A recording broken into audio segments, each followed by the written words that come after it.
कि वो आप अपनी कीमती आरा से और जो अभी आपको मेमोरेंडम दिया गया है उस पर अपना विचार व्यक्त करें। हाँ। हमारे यूपी के चेयरमैन अलहाज रमज़ान अहमद साहब रहमानी वो पहले कुछ गुफ्तगू करेंगे, उसके बाद मंत्री जी करेंगे।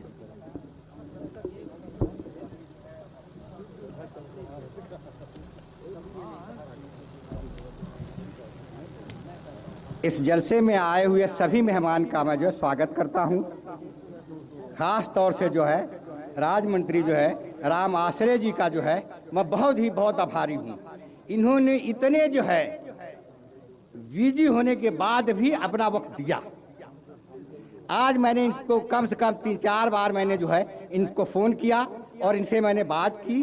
बहरहाल बहुत ही टाइट शेड्यूल होने के बाद भी मंत्री जी ने हम गरीबों की सुनी। हमने अपनी फरियाद इनसे कहा कि भाई हम लोग जो है मुस्लिम राय भाट हैं और हमारा सरनेम रहमानी है और हम लोग चाहते हैं कि हमारी कौम भी जो है ओबीसी में शामिल हो और उसके लिए आज ये यहाँ पे पधारे हैं। ये बहुत बड़ी बात है। मैं अभी जो है 1 महीने पहले सर के दफ्तर में मैं गया था और मैं जो है मुस्लिम जो है पसमादा समाज के जो है मंत्री जी जो हैं अनीस मंसूरी साहब को साथ लेकर गया था। उस वक्त भी मैंने जो है सर को एक जो है मेमोरेंडम दिया है और आज भी अल्हम्दुलिल्लाह मैं तैयार करके एक लाया हुआ था, वो आज फिर भी हम लोग जो साइन करके सर को दे रहे हैं और पूरी हमको उम्मीद है कि हमारे साथ न्याय होगा और जितना भी तारीफ की जाए उतनी कम है। मैं तो एक बार नहीं सर के दफ्तर में कम से कम 8-10 बार गया हूं और हमेशा जो है सर ने पूछा है कि चाय पियोगे, कॉफी पियोगे, कैसी पियोगे। यहां तक ये नेचर है हमारे जो है मंत्री जी का। मैं अपनी पूरी कौम के साथ मैं कहता हूं कि हम जो है समाजवादी पार्टी को वोट देंगे, समाजवादी पार्टी को सपोर्ट करेंगे, समाजवादी पार्टी के साथ खड़े रहेंगे। ये हमारा जो है वादा है और इंशाअल्लाह अगली सरकार भी जो है समाजवादी पार्टी की बनेगी। अखिलेश सरकार बनेगी, अखिलेश जी ही जो चीफ मिनिस्टर होंगे अगले भी। क्यों कि हमने हर जगह जाकर देखा है जितनी इज्जत, जितने जो है स्वाभाविक लोग समाजवादी पार्टी में हैं, जो समाज को समझते हैं, जो हिंदू मुस्लिम सबको समझते हैं, सबको साथ लेने की जो चेष्टा करते हैं, सबका जो है निर्माण काम, विकास काम जितना भी हुआ है इसी सरकार में हुआ है। इससे पहले हम जो है सरकार में थे, एक दिन में अगर जो बिजली आती थी तो पूरी रात हम इंतजार करते थे। 1 हफ्ता बिजली का कहीं पता ही नहीं। अगर रात में बिजली आ गई तो दिन भर हम इंतजार करते थे कि दिन में बिजली नहीं आएगी, क्योंकि शेड्यूल ही ऐसा था। लेकिन ये गवर्नमेंट आने के बाद मैं ये फख्र के साथ कहता हूं कि जितना निर्माण का काम हुआ है, ये बिजली कहां से बढ़ गई आज, कहां से? क्यों? इनको चिंता है। ये जो है कार्यकर्ता हैं, ये सामाजिक लोग हैं, समाज के बारे में सोचते हैं, उनका जो है ये जो है निर्माण करते हैं, नए काम करते हैं और उसी की ये देन है कि आज हमको जो है दिन में भी बिजली मिल रही है, रात में भी मिल रही है। ये उस दौर को याद करिए, ज्यादा दिन की बात नहीं है ये। याद करिए आप जो है जिस दौर में जो है आपको पूरा अगर दिन में बिजली दे दिया 7 घंटे 8 घंटे, रात में बिल्कुल नहीं है। अगर रात में दे दिया तो रात में भी कब देंगी? शाम को टाइम नहीं, जब आप सोने लगेंगे तो 10 बजे नहीं, जिसका कोई यूज ही नहीं, कोई इस्तेमाल ही नहीं, जिसकी कोई जरूरत ही नहीं थी। ऐसी गवर्नमेंटों को हमें नहीं लाना है, हमें इसी गवर्नमेंट को सपोर्ट करना है, इसी गवर्नमेंट को ले आना है। और मैं इस स्टेज से सबसे रिक्वेस्ट करता हूं कि आप निर्माण देखिए, काम देखिए, उसके बाद चॉइस करिए। बहुत अच्छा है साहब, बहुत अच्छा कहा। किसको वोट दिया जाए। गुड। और इंसानियत देखिए कि इंसानियत कितनी है। आज इस जगह सारे नेता जो है विजयी हैं, लेकिन फिर भी हमारे जो है राम आश्रय विश्वकर्मा जी वक्त निकाले, 4 घंटे 5 घंटे का सफर करके यहाँ आए। बहुत सही। मुझसे बोले, मैंने कहा कि मैं आपको आधा घंटा में फ्री कर दूंगा। अगर आप आ गए तो। इन्होंने कहा तुम आधा घंटा कहते हो, लेकिन मैं वहां से चलूंगा तो मुझे कितना घंटा लगेगा। जी लेकिन फिर भी इन्होंने वादा किया कि चलो यार मैं आऊंगा इंशाअल्लाह, और आए। हम इनका जो है भव्य स्वागत करते हैं, इनका स्वागत करते हैं, इनको वेलकम कहते हैं, और इनका जितने साथ आई भी हुई देंगे जनता है इंशाअल्लाह। सबका हम वेलकम करते हैं। मैं इन्हीं बातों के साथ अपनी बात खत्म कर रहा हूं, और मुझे उम्मीद है कि जो आज हम इनको ज्ञापन दिए हैं उस पे संजीदगी से विचार होगा। क्यों विचार होगा? कि हम मुस्लिम हैं, और मुस्लिम को जो है माननीय जो है मुलायम सिंह यादव जी ने वादा किया था कि हम 18% देंगे, हम रिजर्वेशन देंगे, तो हम उसी के तहत जो है मंत्री जी से जो है रिजर्वेशन मांग रहे हैं।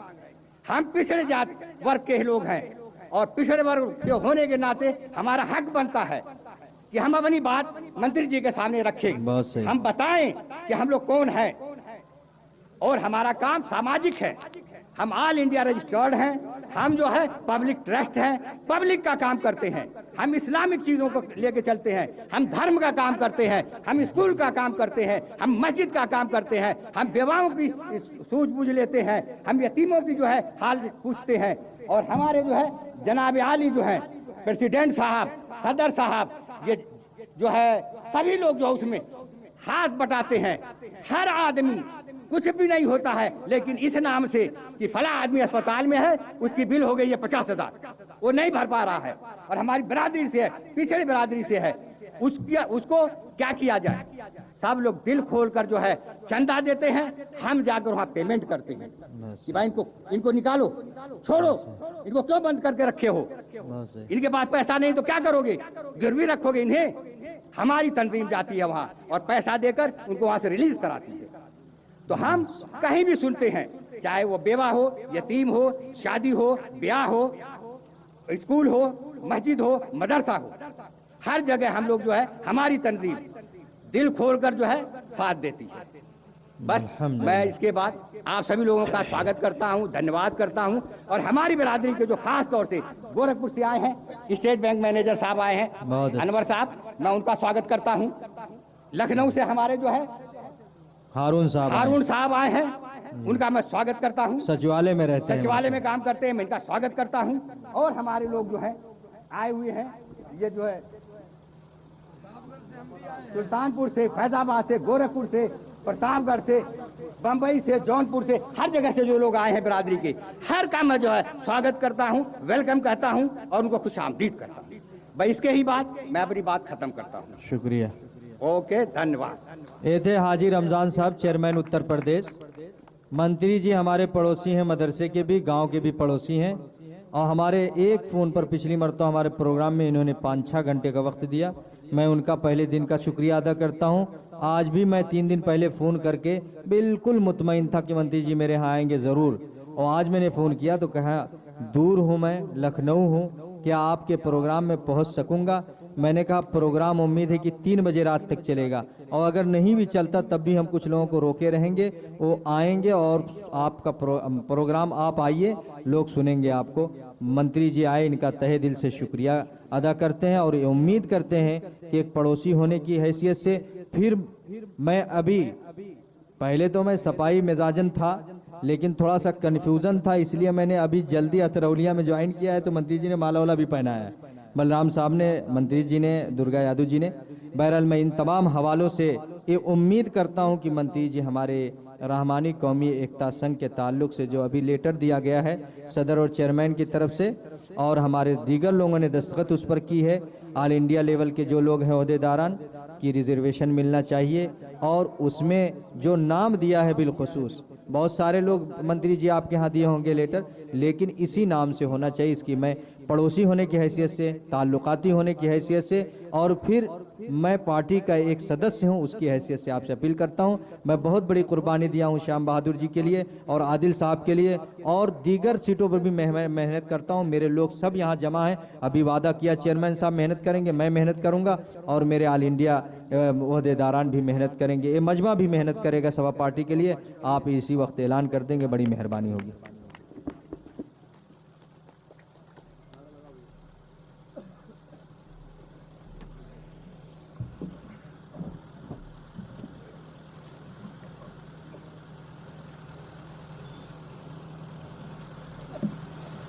रहमानी कौमी एकता संघ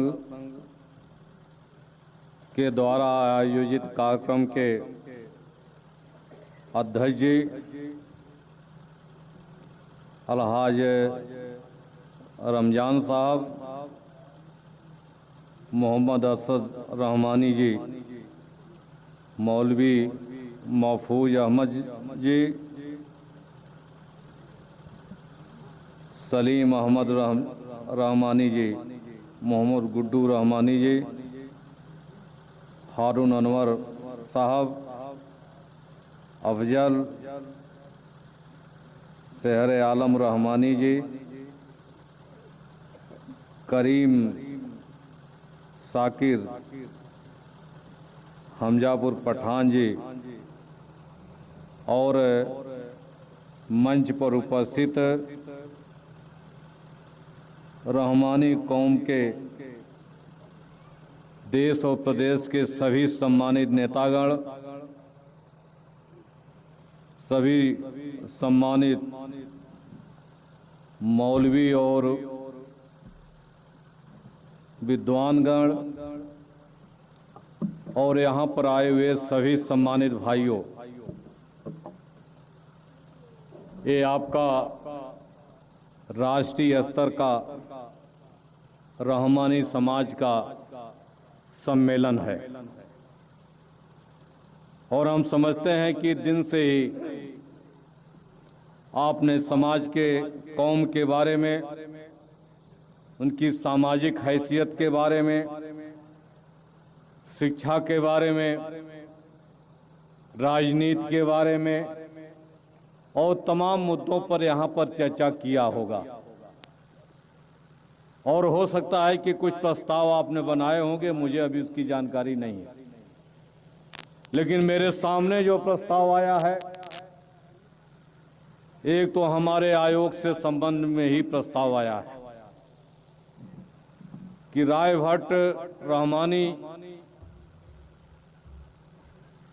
समाज को, मुस्लिम राय भट्ट को ओबीसी और पिछड़े वर्ग की सूची में सम्मिलित कर उन्हें पिछड़े वर्गों की तमाम सहूलतें और सुविधाएं दिलाने के संबंध में, और इस संबंध में आपके समाज के कई नेता 3-4 वर्षों से लगातार आयोग में आकर के हमसे मिलते रहे और हमने इस पर बहुत गंभीरता पूर्वक विचार करके रहमानी समाज को पिछड़े वर्ग की सूची में सम्मिलित करने और उन्हें सहूलतें दिलाने के संबंध में हमने कार्रवाई भी की। लेकिन किसी भी समाज को, किसी भी कौम को पिछड़ा घोषित करने के लिए उसकी तमाम औपचारिकताएं पूरी की जाती हैं। संविधान में व्यवस्था है, सुप्रीम कोर्ट की रूलिंग है कि उस समाज का सर्वे कराया जाए, सामाजिक, आर्थिक, शैक्षिक सब प्रकार के सर्वे हो कि वो पिछड़ी जाति के समकक्ष में है, शामिल करने लायक है कि नहीं है।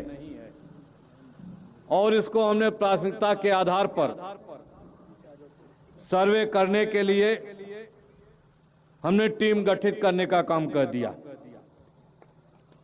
आपके समाज के कुछ नेता उत्तर प्रदेश के मुख्यमंत्री माननीय श्री अखिलेश यादव जी के पास गए और उन्होंने मुख्यमंत्री जी से अनुरोध किया कि रहमानी समाज को पिछड़े वर्ग की सूची में सम्मिलित करने का काम किया जाए। माननीय मुख्यमंत्री जी का आदेश मेरे पास आया कि रहमानी समाज के इस मुद्दे को आप आयोग के स्तर पर प्राथमिकता से इसको हल कराने का काम करें, और हमने उसको प्राथमिकता से लेने का भी काम किया। और जैसे ही इसका सर्वे हो जाएगा, सर्वे होने के बाद, रिपोर्ट आने के बाद हम अपनी तरफ से पूरी कोशिश करेंगे कि इस समाज को ओबीसी का दर्जा दिलाने का काम कर दिया जाए, क्योंकि जानते हैं कि हिंदुस्तान में तमाम जातियां, हिंदू भी हैं, मुसलमान भी हैं, और इनमें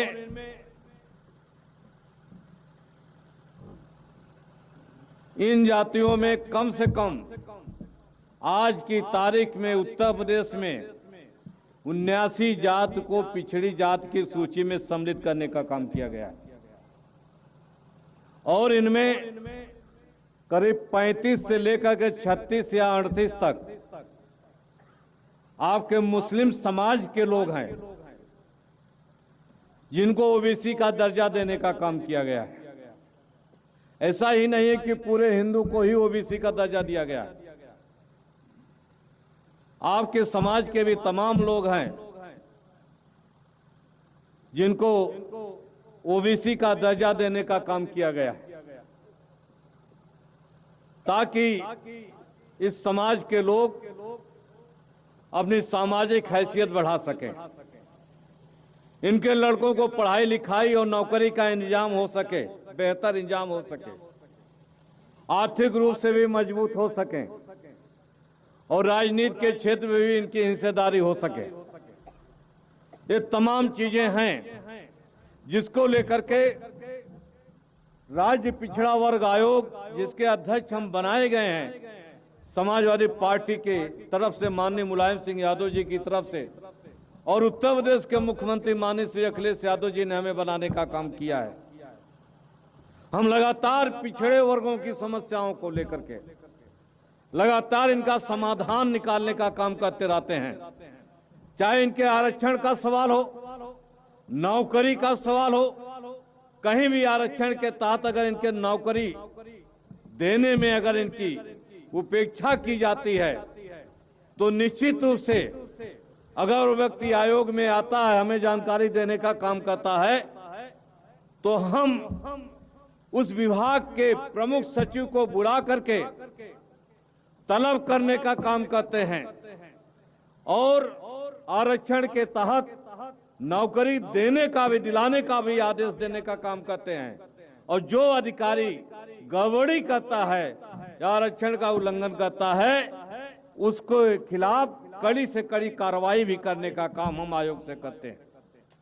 इसलिए हम रहमानी समाज के भाइयों आपसे कहना चाहते हैं, आप निश्चित रूप से आप आशान्वित हों और हमारी मदद करने का काम करें।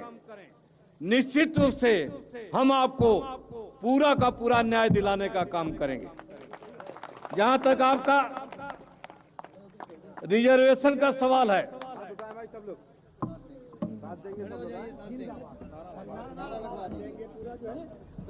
धन्यवाद। समाजवादी रामाश्रय विश्वकर्मा जी, रामाश्रय विश्वकर्मा जी, मंत्री महोदय, उत्तर प्रदेश पिछड़ा आयोग, समाजवादी पार्टी।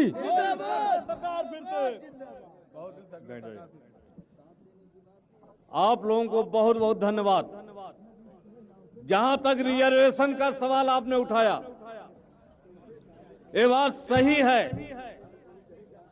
कि चाहे रहमानी समाज हो या मुस्लिम समाज हो, जब जब भी चुनाव आता है, जब जब भी मौके आते हैं आपका उपयोग करने का, आपका वोट लेने का काम, तमाम दल के लोग आपके बीच में आते हैं और तमाम तरह के नारे और वादे करके आपके वोटों को लेने का काम करते हैं। लेकिन समाजवादी पार्टी एक ऐसी पार्टी है कि जो कहती है उन वसूलों पर खरा उतरने का काम करती है, पूरा करने का काम माननीय मुलायम सिंह यादव जी करते हैं। और मैं ये कहना चाहता हूं, क्या कांग्रेस ने वादा नहीं किया था कि पार्लियामेंट के चुनाव के पहले और यूपीए की सरकार बनने के पहले रिजर्वेशन का इशू आप मुसलमान भाइयों के बीच में उठाने का काम नहीं किया था? और केंद्र में कांग्रेस की सरकार थी, लेकिन आपके इस इशू को पूरा करने का काम नहीं किया गया। 2012 में मुझे याद है, 2012 में कांग्रेस पार्टी के राष्ट्रीय उपाध्यक्ष राहुल गांधी ने इस सवाल को उठाया था कि उत्तर प्रदेश में अगर आप हमें जिताने का काम कर दोगे तो हम तुम्हें जो मुसलमान भाइयों को 18% रिजर्वेशन देने का काम करेंगे। मुझे अच्छी तरह से याद है। और हमारी पार्टी ने भी कहा था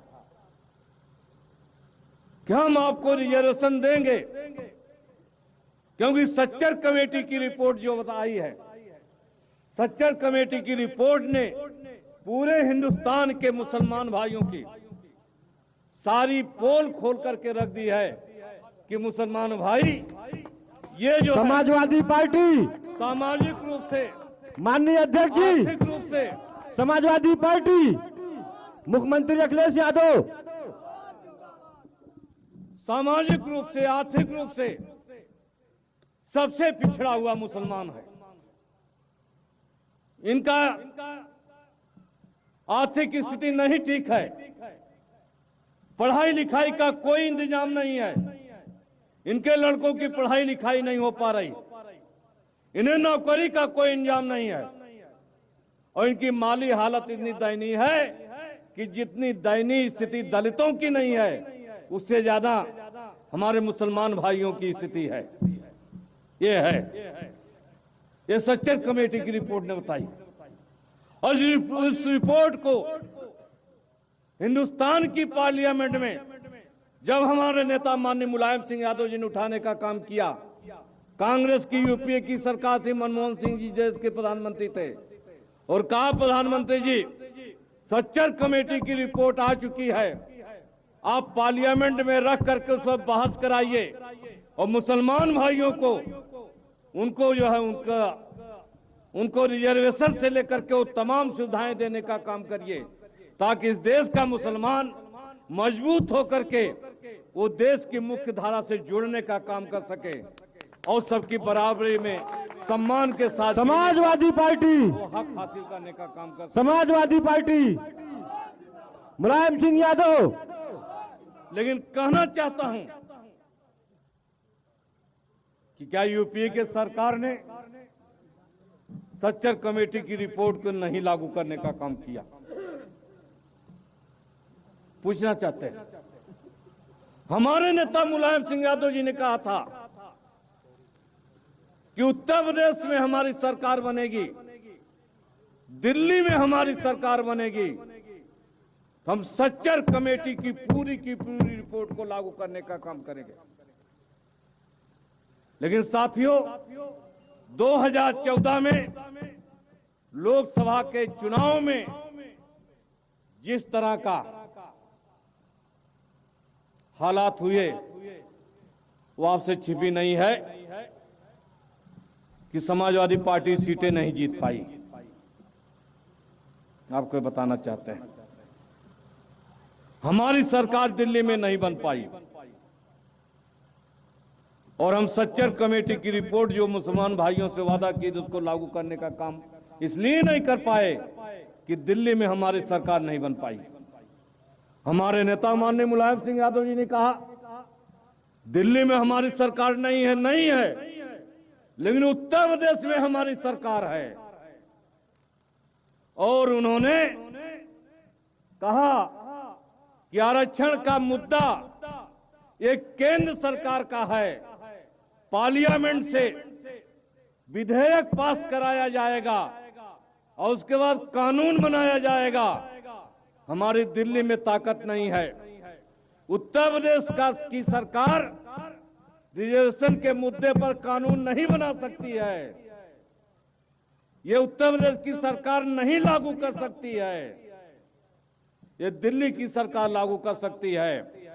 हमारे हाथ में केवल उत्तर प्रदेश की सरकार थी और उस वादे के मुताबिक उत्तर प्रदेश के मुख्यमंत्री ने ये ऐलान कर दिया, बल्कि कानून बना दिया कि हम 18% मुसलमान भाइयों को रिजर्वेशन नहीं दे सकते हैं, लेकिन उत्तर प्रदेश में जो विकास के काम हो रहे हैं, हमारे मुसलमान बाहुल्य जितने भी इलाके हैं उनमें 20% हम मुसलमानों को विकास का आरक्षण देने का काम करते हैं। समाजवादी पार्टी, और वो जो है मुसलमान इलाकों में, बाहुल इलाकों में 20% का विकास एक मुश्त केवल मुसलमान इलाकों में किया जाएगा, कि हमारी सरकार ने शासनादेश उत्तर प्रदेश से जारी करने का काम कर दिया। माननीय अध्यक्ष महोदय जी, और समाजवादी पार्टी जिंदाबाद जिंदाबाद। और वो आदेश जो है आज तमाम जगहों पर हो रहा है, तेजी से विकास हो रहा है, किया जा रहा है। चाहे बुनकरों की समस्या हो, चाहे आपके पिछड़ी जात के अन्य मुसलमान भाइयों की समस्या हो, या समूचे कौम की मुसलमान की समस्या हो, उन तमाम मसाइलों पर जगह जगह पर चर्चा भी की जा रही है, प्रस्ताव भी लिए जा रहे हैं। और उत्तर प्रदेश सरकार में आपका जो भी प्रस्ताव आ रहा है, मुख्यमंत्री श्री अखिलेश यादव जी प्रमुखता से स्वीकार करके और धन को उपलब्ध करा करके आपके विकास करके आपको मजबूत करने का काम उत्तर प्रदेश में समाजवादी पार्टी की सरकार कर रही है। समाजवादी पार्टी अखिलेश यादव, माननीय मुख्यमंत्री अखिलेश यादव। कहना चाहते हैं हम आपसे आज आपके बीच में, ये केवल उत्तर प्रदेश या एक राज्य का मुद्दा नहीं है, ये पूरे देश का मुद्दा है। हमारी सरकार ने जो सुविधाएं दी, हमारी सरकार ने, समाजवादी पार्टी की सरकार जब जब बनी है तब तब हमारे मुसलमान भाइयों का प्राथमिकता के आधार पर उनको आगे बढ़ाने के लिए काम किया गया। हमें वो भी मालूम है कि पुलिस और पीएससी में नाइंसाफी होती थी, आपके साथ भर्ती नहीं होती थी, कहीं दंगा होता था तो हिंदू जो पुलिस थी मुसलमान इलाकों में जाकर के जास्ती भी करने का काम करते थे। इस एहसास को हमारे नेता मुलायम सिंह यादव जी ने महसूस करने का काम किया और पिछली सरकार में बहैसियत उत्तर प्रदेश के मुख्यमंत्री रहते हुए माननीय मुलायम सिंह यादव जी ने कहा कि हम जो प्रमुखता के आधार पर पुलिस और पीएससी में मुसलमान भाइयों के नौजवानों की भर्ती करने का काम, समाजवादी पार्टी बराबरी का हक देने, समाजवादी पार्टी प्रत्येक थाने में उर्दू लफ्ज का एक जो है ट्रांसलेटर बैठाने का काम माननीय मुलायम सिंह यादव जी ने किया। और इसलिए किया कि ताकि एक अगर मुसलमान थाने में उर्दू ट्रांसलेटर बैठा रहेगा तो आपका कोई उर्दू का कोई भी आपका पर्चा आएगा तो कोई इसको ये इनकार नहीं कर सकता कि उर्दू हम नहीं जानते, आपका तहरीर या आपकी एफआईआर हम नहीं लिख सकते। अगर आप उर्दू में भी तहरीर और एफआईआर लिखाना चाहते हो तो मुलायम सिंह यादव जी ने ट्रांसलेटर बैठा करके उर्दू में भी एफआईआर लिखाने की आपकी व्यवस्था करने का काम उत्तर प्रदेश में किया। आखिर कारण क्या है? जब समाजवादी पार्टी की सरकार, जब बीजेपी की सरकार बनती है, कांग्रेस की, बसपा की सरकार बनती है तो मुसलमान लड़कों के सीने पतला हो जाता है और पुलिस और पीएससी में भर्ती नहीं होती है। और जब मुलायम सिंह यादव समाजवादी पार्टी की सरकार बनती है तो मुसलमान लड़कों का सीना चौड़ा हो जाता है। समाजवादी पार्टी तो पीएससी में मुलायम सिंह यादव जी, अध्यक्ष रामासरे विश्वकर्मा जी, और पुलिस और पीएससी में सबसे ज्यादा भर्ती होने का काम किया था। मुरादाबाद में 24% जो है भर्ती पुलिस और मुसलमान भाइयों की पुलिस और पीएससी में हुई है। आज जो नाइंसाफी हो रही थी वो नहीं हो रही। उर्दू मदरसों को अनुदान पर लेने का काम किया गया। आपकी जो तालीम के क्षेत्र में लगातार आपको मदद दे करके आपको आगे बढ़ाने का काम किया गया।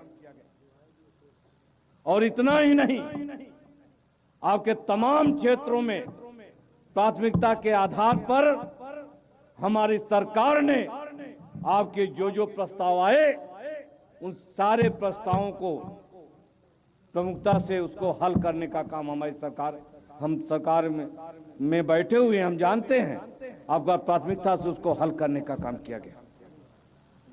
ये थोड़ा सा सवाल ही आया था जब आपके कब्रिस्तानों के सवाल को लेकर के, माननीय मुलायम सिंह यादव जी ने देर नहीं की उत्तर प्रदेश के मुख्यमंत्री ने, और उत्तर प्रदेश सरकार का, समाजवादी पार्टी की 2012 की सरकार का पहला बजट पास हुआ तो 200 करोड़ रुपए कब्रिस्तानों की हिफाजत के लिए माननीय मुलायम सिंह यादव ने बजट में करने का काम। माननीय मुलायम सिंह यादव जी, समाजवादी पार्टी, रहमानी कौमी एकता संघ, रहमानी कौमी एकता संघ ताकि कर दिया।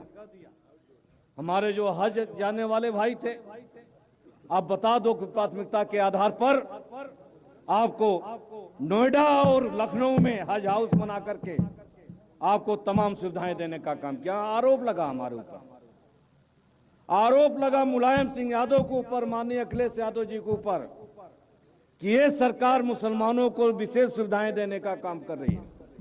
तब हमें बताने का काम करना पड़ा कि हम केवल उत्तर प्रदेश की सरकार संवैधानिक सरकार है, संविधान की शपथ लेकर के किया है, हिंदू मुसलमान में कोई भेद नहीं करती। अगर हमने मुसलमानों के लिए अगर कब्रिस्तानों के हमने उनको चाह दीवारी बनाने का काम किया है, तो हिंदू भाइयों के शमशानों पर भी हमने सरकारी पैसे से घाट बना करके उनको भी वही सुविधाएं देने का समाजवादी पार्टी जो हमने कब्रिस्तानों को देने का काम किया। अगर हज के लिए हमने आपको विशेष सुविधाएं देने का काम किया, तो श्रवण यात्रा चला करके, फ्री रेल लाइन चला करके हमने हिंदू भाई के भी बुजुर्गों को चारों धाम की यात्रा कराने का काम किया और उनको भी बराबरी का हक और इंसाफ। माननीय अखिलेश यादव जी, माननीय अखिलेश यादव जी, तो ऐसी बात नहीं है। हम आज काम कर रहे हैं सबके लिए बिना किसी भेदभाव के, चाहे हिंदू हो, चाहे मुसलमान हो, चाहे अगड़ा हो, चाहे पिछड़ा हो। समाजवादी पार्टी की सरकार सबको बिना भेदभाव के काम कर रही है। आजमगढ़ के भाइयों ने कहा कि आज इतनी बिजली आज जो कहां से आ रही है। सरकार तो इसके पहले बहन जी की भी थी, कितने घंटे बिजली आई थी। इसके पहले भारतीय जनता पार्टी की सरकार थी, कितने घंटे बिजली आई थी। समाजवादी पार्टी की सरकार ने उत्तर प्रदेश के गांव में 18 घंटे और शहरों में 22 घंटे बिजली देने का काम शुरू कर दिया। और मुलायम सिंह यादव जी जब आजमगढ़ से सांसद हो गए, उसी दिन से आजमगढ़ को 24 घंटे बिजली देने का काम शुरू कर दिया। समाजवादी पार्टी जिंदाबाद, जिंदाबाद। 24 घंटे बिजली देने का काम कर दिया। आज चाहे सड़क हो, चाहे पुल हो, चाहे अस्पताल हो, चाहे आपका कॉलेज, जितना आजमगढ़ में बना उतना कहीं नहीं बना है। मुफ्त पढ़ाई, मुफ्त दवाई, मुफ्त सिंचाई का नारा हिंदुस्तान में कहीं भी लागू है तो आज उत्तर प्रदेश में लागू है। आज लागू उत्तर प्रदेश में। मुफ्त एम्बुलेंस सेवा देने का काम कर रहे हैं। ये जो गरीब लड़के हैं, चाहे हिंदू के लड़के हो, चाहे मुसलमान के लड़के हों, चाहे लड़कियां हों, जो जिंदगी जिनके माँ बाप गरीब हैं, कभी नहीं सोच सकते थे कि हम अपने बेटे को लैपटॉप, कंप्यूटर खरीद करके उन्हें देंगे और कंप्यूटर की पढ़ाई कराने का काम करेंगे। उत्तर प्रदेश के मुख्यमंत्री अखिलेश यादव जी ने एक साल में 16 लाख लड़कों को, हिंदू और मुसलमान दोनों लड़कों और लड़कियों को मुफ्त लैपटॉप बांटने का काम कर दिया, ताकि वो पूरी पढ़ाई वो जो है कंप्यूटर से कर सकें और देश और दुनिया की नई जानकारी से जोड़ने का काम कर सकें। आज जो जितने भी गंभीर बीमारी है, चाहे कैंसर हो, चाहे किडनी हो, चाहे हार्ट अटैक हो, जिसमें 2 लाख, 4 लाख, 10 लाख रुपए खर्च होते हैं।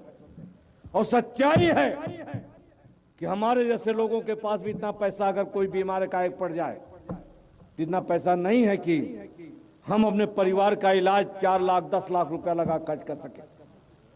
हमारे नेता मुलायम सिंह यादव जी ने कहा कि अब जो है गंभीर बीमारियों का इलाज सरकारी खर्चे पर होगा। चाहे कैंसर हो, चाहे किडनी खराब हो गई हो, चाहे हार्ट अटैक हो गया हो, 2 लाख लगे, 4 लाख लगे, दरखास्त लेकर के और समाजवादी पार्टी के सरकार के मंत्री मुख्यमंत्री के दरवाजे पर आओ। सरकार तुम्हें पूरा पैसा दे करके पीजीआई से लेकर के एम्स में, बंबई के बड़े अस्पतालों में तुम्हारा इलाज कराने का काम करेगी, और इलाज आज कराने का काम कर रहे। और गरीबों की जान बचाने का काम समाजवादी पार्टी की सरकार में किया जा रहा है। किसानों को सुविधाएं दी, नौजवानों के लिए दिया। एक दिन में 1,72,000 शिक्षा मित्रों को परमानेंट करके एक कलम से नौकरी देने का काम उत्तर प्रदेश के मुख्यमंत्री ने किया। आज जितनी भी भर्ती हो रही है, सारे विभागों की भर्ती में राज्य पिछड़ा वर्ग आयोग में मैं बैठा हुआ हूं। पिछड़े वर्ग के भाई जितने भी यहां बैठे हुए हैं, बता देना चाहता हूं, कोई भी विज्ञापन निकलता है, राम आश्रय विश्वकर्मा पहले कह देता है पिछड़ों का हिस्सा 27% पहले अलग करने का काम करो। ये पिछड़ी जात के जो लोग बैठे उनको नौकरियां देने का काम करो, तब जाकर के तुम्हारा विज्ञापन होगा, तब जाकर के तुम्हारा जो है ये भर्ती की प्रक्रिया शुरू होगी। पिछड़ी जातियों के साथ कहीं भी नाइंसाफी, राज्य के अध्यक्ष के रूप में रहने के बावजूद आज कहीं नाइंसाफी नहीं हो पा रही है। और कहीं भी उत्पीड़न अत्याचार हो अगर आपके ऊपर, एक दरखास्त लेकर के हमारे पास आ जाना। कलेक्टर और कप्तान को तलब करने का काम करते हैं, और तत्काल चाहे दरोगा हो चाहे सिपाही हो, अगर हमारे किसी भाई के साथ नाइंसाफी करेगा तो आयोग के अध्यक्ष की कलम चलेगी, अधिकारी सस्पेंड होगा, और जिसके साथ अन्याय होगा उसको न्याय दिलाने का माननीय अध्यक्ष महोदय जी जो है अध्यक्ष की कुर्सी से किया जाएगा। इसलिए हम आज आपके बीच में आए, और हमारी समाज के भाइयों, पिछड़े वर्ग के भाइयों और तमाम मुसलमान भाइयों, हम आपसे कहना चाहते हैं, उत्तर प्रदेश में समाजवादी पार्टी की सरकार और सरकार आपके बेहतरी के लिए काम कर रही है। आपके आरक्षण का मुद्दा हो या पिछड़े वर्ग में शामिल करने का सवाल हो, यह हमारा प्राथमिकता से मुद्दा है।